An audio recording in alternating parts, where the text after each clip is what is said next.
All right, Mr. Seward here, and the purpose of this video is to show you how to make a bubbled parts list assembly drawing that is exploded.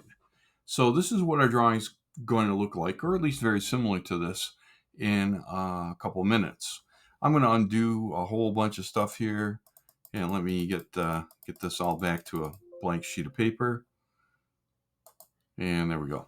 All right, so I now have my title block up on my screen.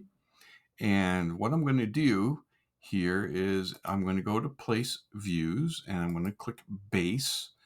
And I am going to select the little yellow box right here.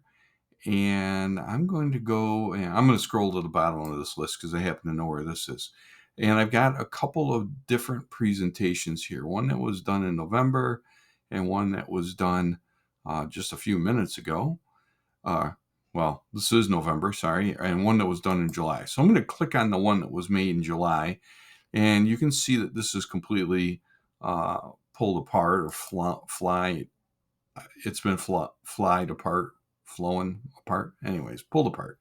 This one is the one that I just did that you saw the video with, but I haven't done the wheels on the opposite side. So I'm going to leave that. I'm just going to use this one right here. And then I'm going to say open.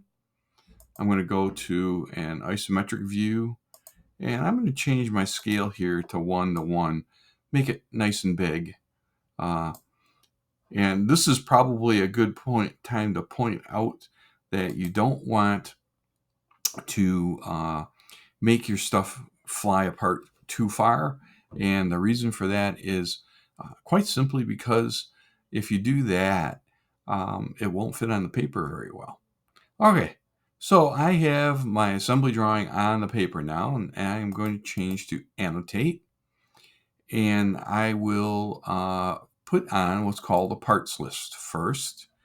And what I want to do is select the view that I want to make a parts list for, which is that one right there. And I'm just going to say OK. And then I'm going to pull this box down and to the right here. And I'm going to put it in that corner. And I want to modify this box a little bit. And I do that by double clicking on description. And then I click on the column chooser button right here and description. I want to remove description from the table. Now I can hit apply and OK, and description disappears. Now, this is a numeric list.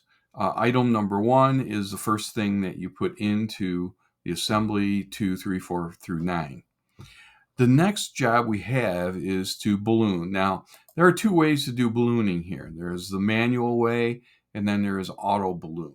I'm not usually too successful with auto balloon. It does have some benefits and some deficits.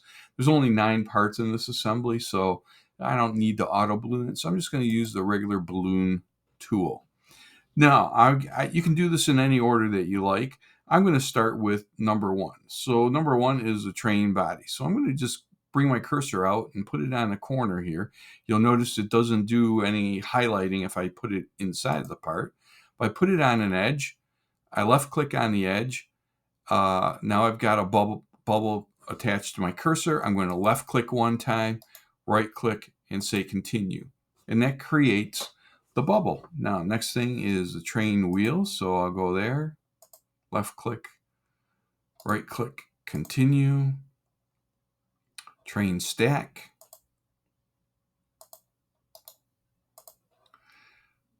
Number 4 is a cow catcher. And notice these things are all coming off at an angle, somewhere between 30 and 45 degrees. You don't have to measure them or anything. Axle peg is number 5. 6 is the link arm.